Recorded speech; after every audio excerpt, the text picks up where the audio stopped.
Jamaah, oh jamaah. Alhamdulillah. Alhamdulillahirrabbilalamin. Senang sekali kita masih di Islam itu indah. Jamaah yang ada di rumah, ayo semangat lagi belajarnya. Digedein lagi TV-nya kalau kata Ustadz Maulana biar pada dengar semua ya. Disimak lagi, ini penting banget nih. Tema kita adalah hati-hati 9 jebakan setan di dekatmu. Lihat sekelilingnya ya, kita pelajari pagi hari ini. Aku punya tayangan jamaah. IRT di Wonogiri bunuh diri akibat terlilit 23 aplikasi pinjol. Kita lihat tayangannya, silakan. Insiden itu terjadi di Desa Salomarto, Giriwoyo, Wonogiri, Jawa Tengah pada Sabtu 2 Oktober 2021 lalu, sekira pukul 4 waktu Indonesia Barat.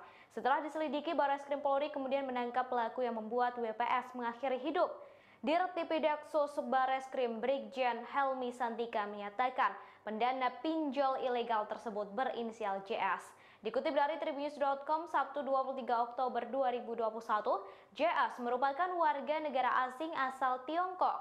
Helmi menjelaskan JS diduga mengelola sejumlah aplikasi pinjol ilegal yang beroperasi di Indonesia. Beberapa aplikasi pinjol ilegal tersebut bernama Fulus Mujur hingga Pinjaman Nasional.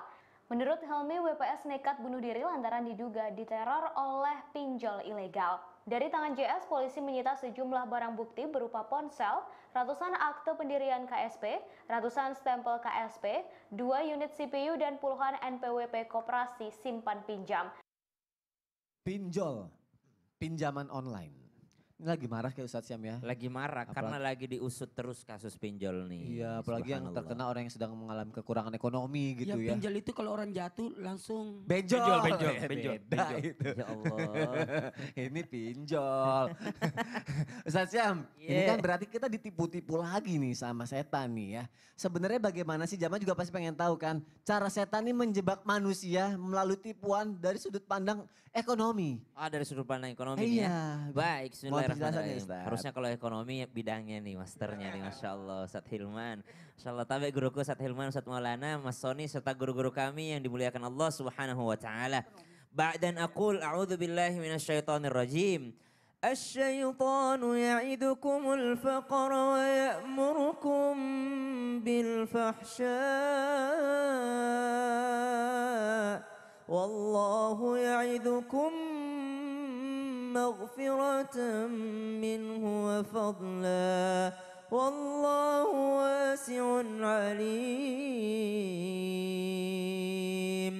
Dalam Al-Quran disebutkan asyaiton, setan itu ya'idukumul faqr, maka mereka akan mengiming-imingi kalian atau membuat kalian khawatir, membuat kalian kefikiran dengan apa? Al-faqr, kemiskinan, takut miskin ya. Takut nggak bisa ngapa-ngapain, takut nggak bisa beli ini, takut nggak bisa seperti tetangga, takut nggak bisa seperti orang-orang yang dilihat di story-nya. Subhanallah, dilihat di story-nya orang ini lagi main ke sini dia juga pengen, dilihat di story-nya tetangganya lagi beli ini dia juga pengen. Maka syaitan udah masuk ke situ dari jalur ekonomi katanya. Asyaiton ya'idukumul faqr, maka syaitan akan menakut-nakuti, membuat kalian khawatir akan kemiskinan. Maka kita akan berbuat apapun supaya bisa tidak miskin, subhanallah. Maka jalurnya yang salah. Sebenarnya menjadi seorang yang kaya raya dalam agama kita adalah sangat diperbolehkan.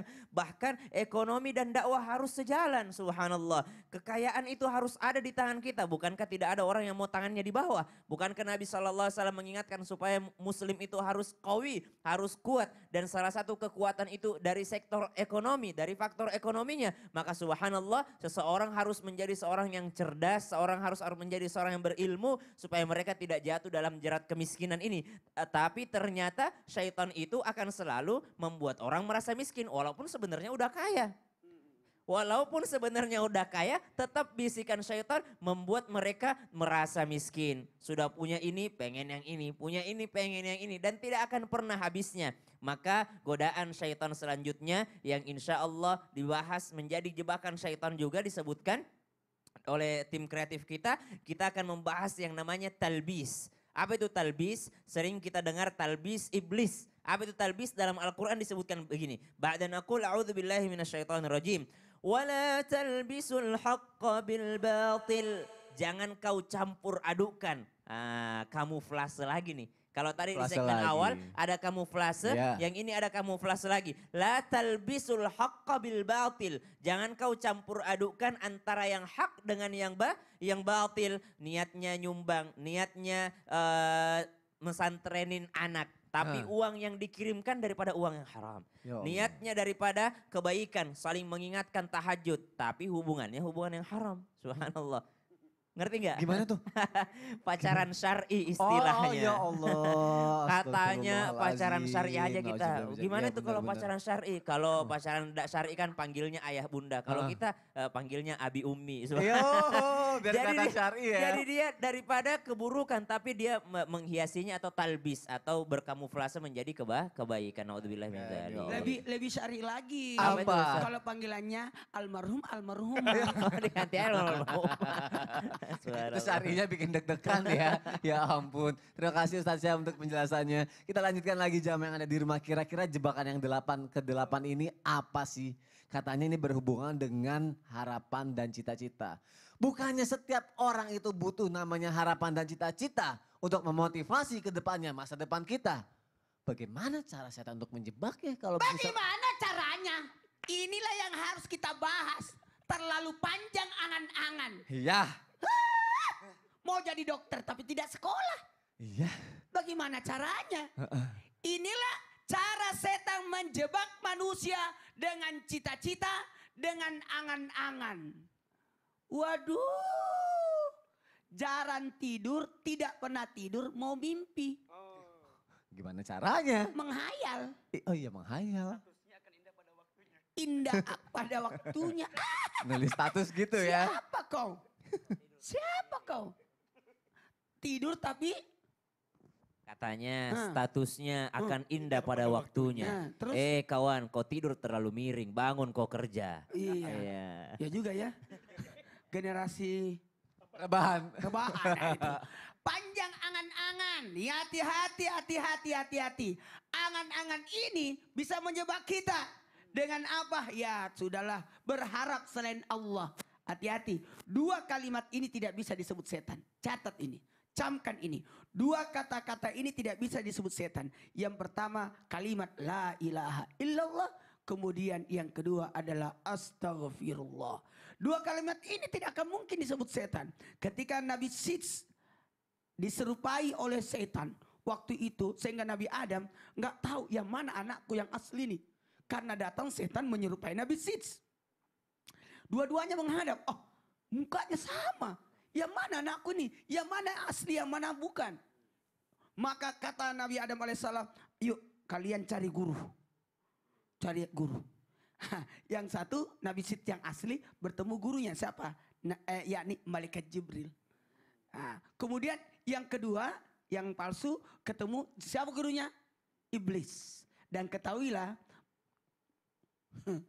pertanyaannya cuma satu. Apa? Nabi Adam setelah balik dari belajar sama gurunya. Udah ketemu. Pak, semua bisa menjawab pertanyaannya. Nabi Adam bertanya ini dijawab sama-sama. Oh, bisa Tapi ada semuanya. yang tidak bisa dijawab. Ketika disuruh mengucapkan kalimat la ilaha illallah dan astagfirullah. Betul tadi kata Ustaz Sam. Apa? Ada godaan. Angan-angan sehingga ketakutan. Berlebihan. Takut miskin. Wa ma min dabbatin fil ardi illa 'alallahi rizquha. Sudah diatur semua rezekinya. Hati-hati. Hari ini hari Senin. Ya. Tenanglah. Makanya seorang profesor saya pernah ketemu di bandara. Kami ngobrol-ngobrol sambil menunggu penerbangan pesawat. Kata profesor itu setelah saya teliti Ustadz. Ternyata puasa Senin Kamis itu memanjangkan umur. Karena rezeki sudah dijamin. Tapi orang yang puasa Senin Kamis tidak makan. Tidak makan rezekinya di hari Senin dan Kamis. Jadi Makanya tambah lagi umur. disimpan, Ya Allah. dia simpan. Disimpan lagi. Berarti panjang umurnya kan. Jadi panjang, iya. Jadi kalau orang Jangan. banyak makan satu pendek umur. Iya. Kan sudah ambil jatahnya sudah. Dihabisin jatahnya. Ya Allah. Dia habisi jatahnya. Jangan takut miskin. Karena ada Allah yang mengatur kehidupan kita. Ingat. Ada orang ketakutan karena kemiskinan. Sehingga dia mengambil jalur yang singkat. Memetik buah sebelum matang. Membuat buah cepat matang sebelum waktunya. Jadinya pahit. Iya. Apa itu namanya? mesem apa? Mesem apa Ya, satu kata. kusam. Ya, apa, Ini kok kayak kuis jadi. Jadi kayak kuis. Sehingga dia menjadi kaya tapi kaya yang dilarang. Mengambil jalur pintas, menyogok dan disogok. Tuh, berurusanlah dengan KPK. Apalagi berurusan dan ini yang ini supaya lancar urusannya. Dia sampai menjebak dan dia lalu mengambil harta orang, mencuri dan apa. Inilah yang menyebabkan. Karena kenapa? Karena ketakutan akan kemiskinan. Jadi hati-hati jebakan setan ini karena cita-cita yang tidak kesampaian. Kasihan anak-anak yang karena orang tuanya mau jadi polisi, anaknya disuruh jadi polisi. Karena cita-citanya tidak kesampaian. Kasihan ini. Anaknya disuruh jadi polisi, padahal anaknya perempuan. Harusnya poluan. Iya, saya benar juga. Bukan polisi ya. Ya. Hati-hati, jebakan-jebakan ini yang tim Islam itu indah mengantarkan supaya kita tidak masuk dalam jebakan itu. Ternyata ada orang bercerita, ayo nak, ayo. Ada yang nanya saya, tanya dong. Bagaimana supaya bisa ranking 1? Bagaimana caranya Ustadz supaya bisa ranking 1? Apa bacanya? Bacaannya apa? Apa doanya? Doanya apa? Baca ini. Bacalah, kalau mau ranking 1 catat ya, yang di rumah. Iya. Kalau mau ranking 1 juara dalam kelas, ini anak-anakku, bacalah buku.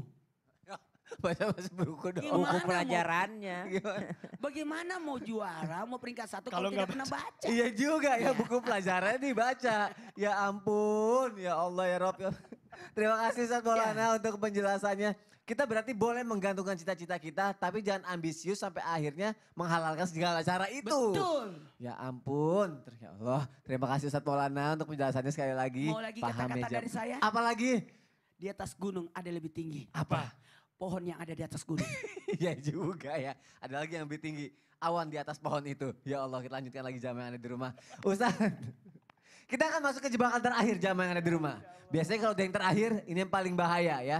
Sebelum Ustadz Maulana quotes lagi, aku mau nanya lagi sama Ustadz Hilman aja sekarang. Ustadz Hilman, godaan apa yang paling bahaya? Katanya ini sebenarnya menjebak orang-orang yang udah istiqomah beribadah. Aku juga suka bingung deh. Kita yang ibadahnya aku ya, yang kayak gini aja ya oke lah otomatis gampang kejebak.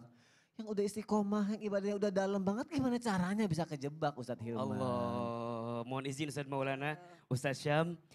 Jamaah Islam itu indah yang dirahmati Allah, jebakan ke-9. Yang datang kepada orang soleh yang istiqomah. Apa itu jebakannya?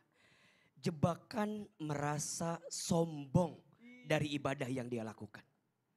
Dia merasa bahwa ibadahnya sudah baik, ibadahnya sudah oke, dan dia mudah menyalahkan orang lain. Dia merasa dirinya lebih baik dibanding orang lain. Hati-hati. Boleh jadi sikap itulah yang dijebak oleh setan kepada ahli ibadah. Kepada orang soleh yang kemudian menghancurkan semua amal ibadahnya. Bukankah nanti di antara golongan pertama yang akan tersentuh api neraka salah satunya adalah ahli ibadah. Yang ketika nanti dipanggil oleh Allah, ditanya dia, ketika di dunia apa yang kau lakukan? Aku ibadah ya Allah, apa tujuanmu? Aku menunaikan perintahmu ya Allah. Apa kata Allah? Kadzabta, engkau bohong. Selama engkau ibadah di dunia, engkau hanya ingin dilihat orang lain soleh. Engkau hanya ingin dilihat oleh orang lain seorang yang alim. Dan apa yang terjadi? Sikap itu membuat orang yang tadi masuk ke dalam api neraka. Bahkan menjadi orang yang pertama kali tersentuh api neraka.